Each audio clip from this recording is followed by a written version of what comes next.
Estimados estudiantes cristomarianinos, soy la profesora Jessica Rojo, del área de Ciencia y Tecnología, y vamos a desarrollar la asignatura de Biología. Y así como tú, yo también me quedo en casa. Tema 1. Biología. Y seguro ya te estás preguntando, ¿qué es la biología? La biología viene de dos voces griegas, bios, que significa vida, y logos, que significa tratado o estudio. La biología es una ciencia que se encarga de estudiar a todos los seres vivos, teniendo en cuenta su origen, estructura, funciones, sus relaciones con el medio ambiente y la forma como se transmiten los caracteres hereditarios de una generación a otra. La biología, para un mejor estudio de todos los seres vivos, los ha dividido en reinos. Así tenemos el reino Monera. Los representantes de este reino Monera van a ser las bacterias. El reino protista. Como representantes de este reino se encuentran los protozoarios y las algas, las cuales pueden ser algas macroscópicas y algas microscópicas. Los hongos, el reino fungi o el reino de los hongos, va a estar constituido por las setas, por mohos y por levaduras. El reino plantae o reino planta se va a dividir en plantas con flores y plantas sin flores. Y por último tenemos el reino animal, que va a dividirse en animales invertebrados y animales vertebrados. La biología como ciencia utiliza el método científico. El método científico comprende 4 pasos fundamentales. Estos son: observación, formulación de la hipótesis, experimentación y conclusiones.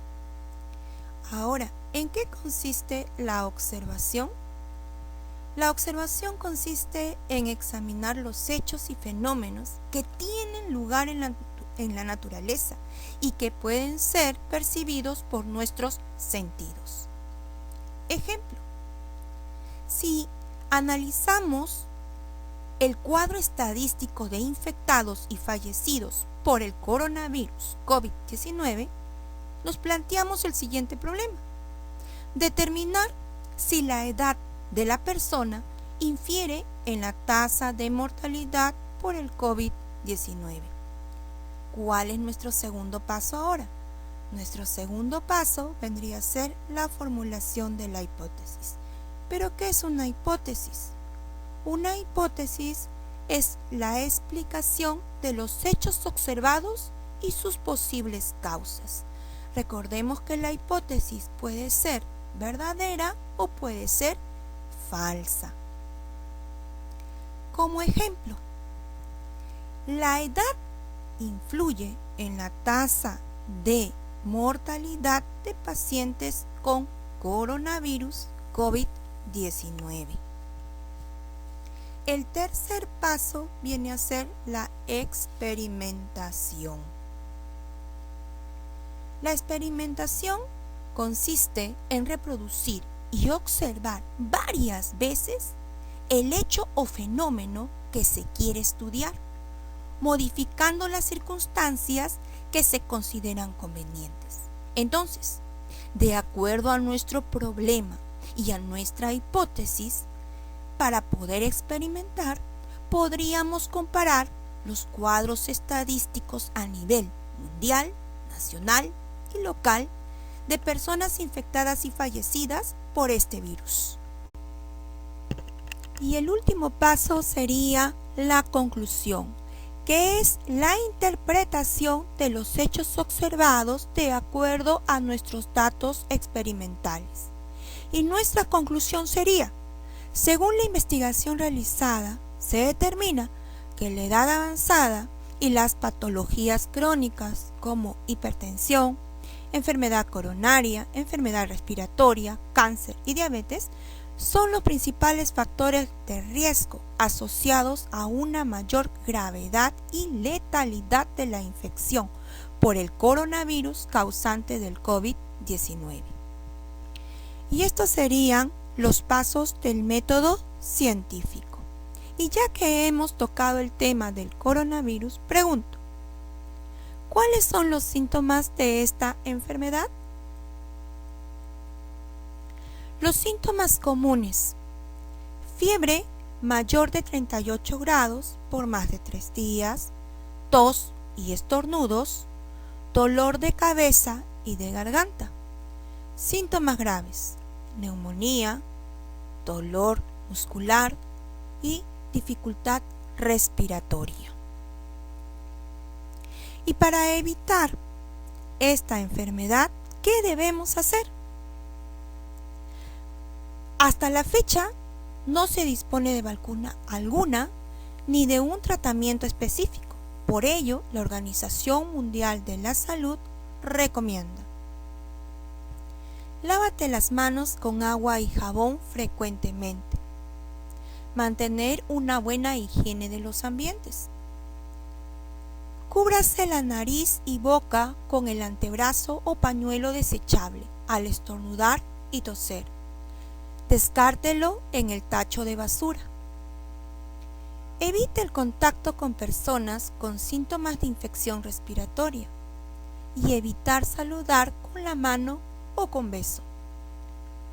Uso de equipo de protección personal según evaluación de riesgo. En la etapa en la que actualmente estamos, todos debemos usar una mascarilla para nuestra protección. Evitar viajar o tener contacto con personas que hayan viajado a países donde se hayan reportado casos positivos de coronavirus.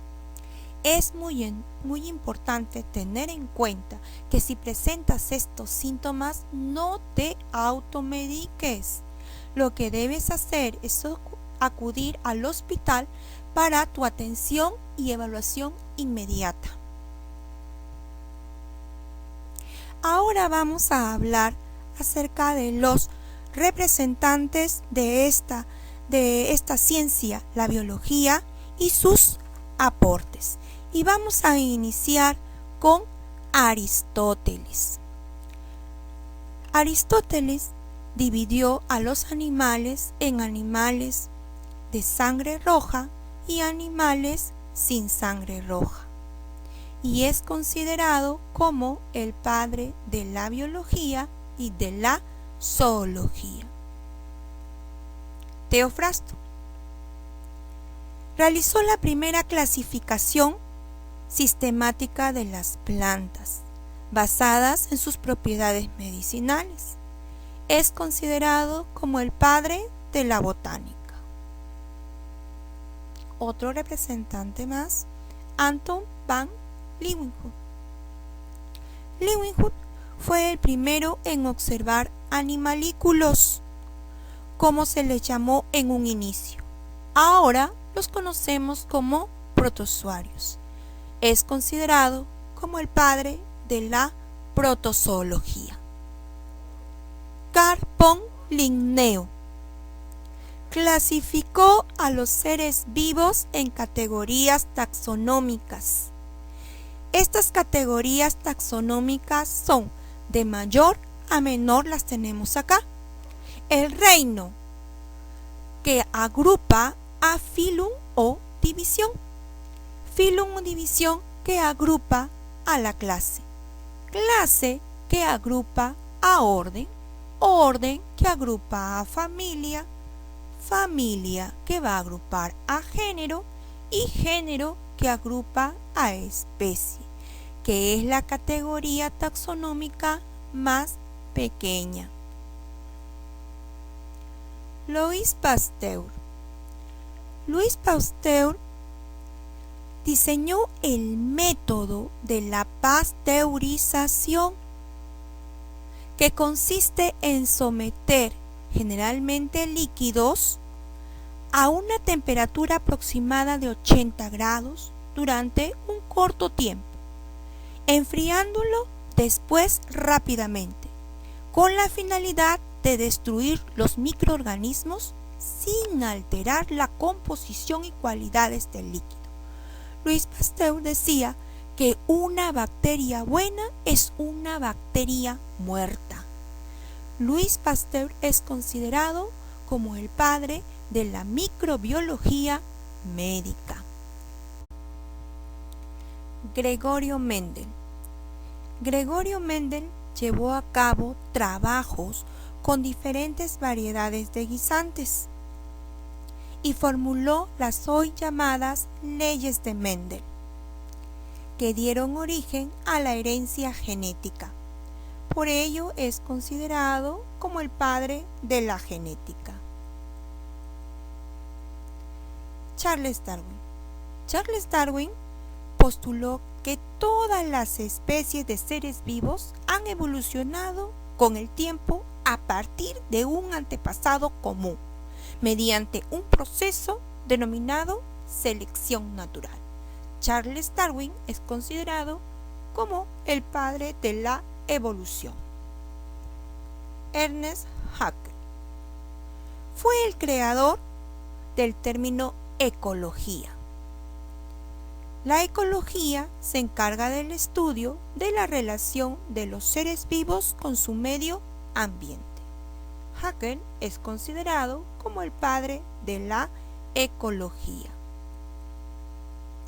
La biología, al estudiar a los seres vivos, necesita de ramas para facilitar su estudio. Así tenemos la virología. ¿De qué se encarga la virología? Se encarga de estudiar los virus. Pero tú me dirás, profesora, ¿pero la biología no estudia a los seres vivos? ¿Cierto? ¿Y los virus son considerados como seres vivos? No. Entonces, ¿por qué lo está estudiando la biología? La biología estudia a los virus porque estos producen enfermedades a los seres vivos.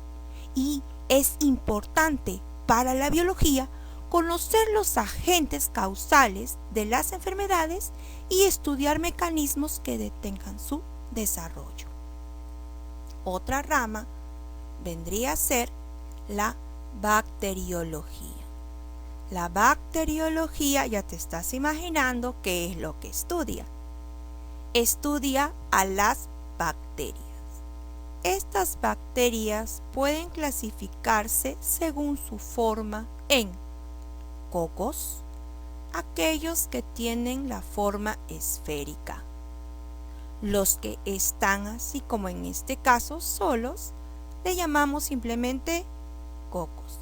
Si están formando cadenas, le llamamos estreptococos. Y si están formando racimos, estafilococos.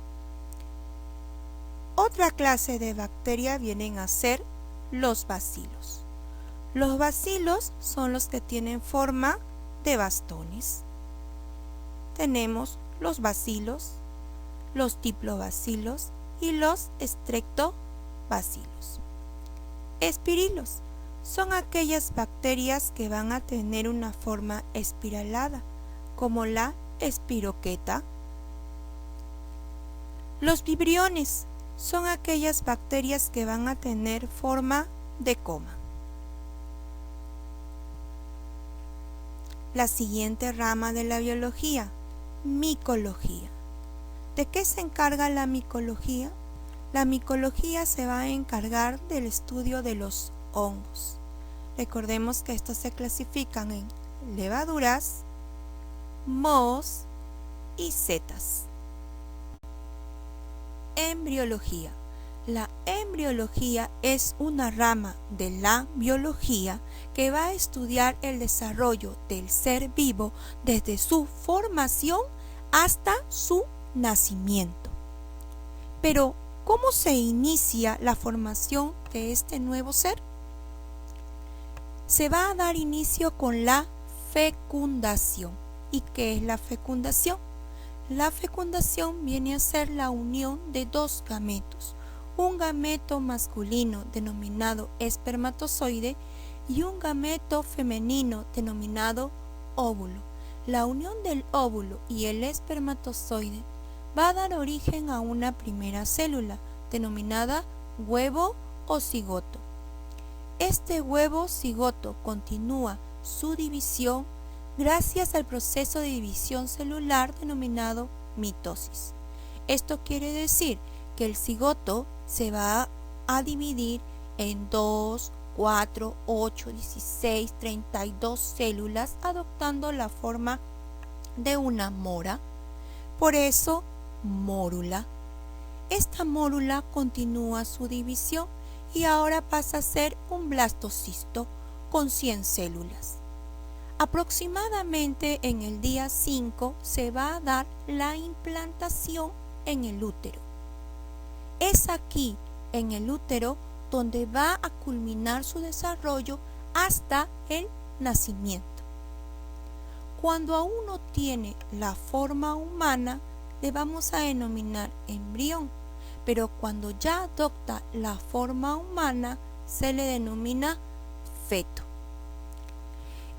En el ser humano, el embarazo dura aproximadamente 40 semanas desde el primer día de la última menstruación o 38 desde la fecundación, es decir, aproximadamente 9 meses.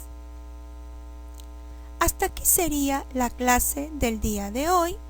Gracias por su atención.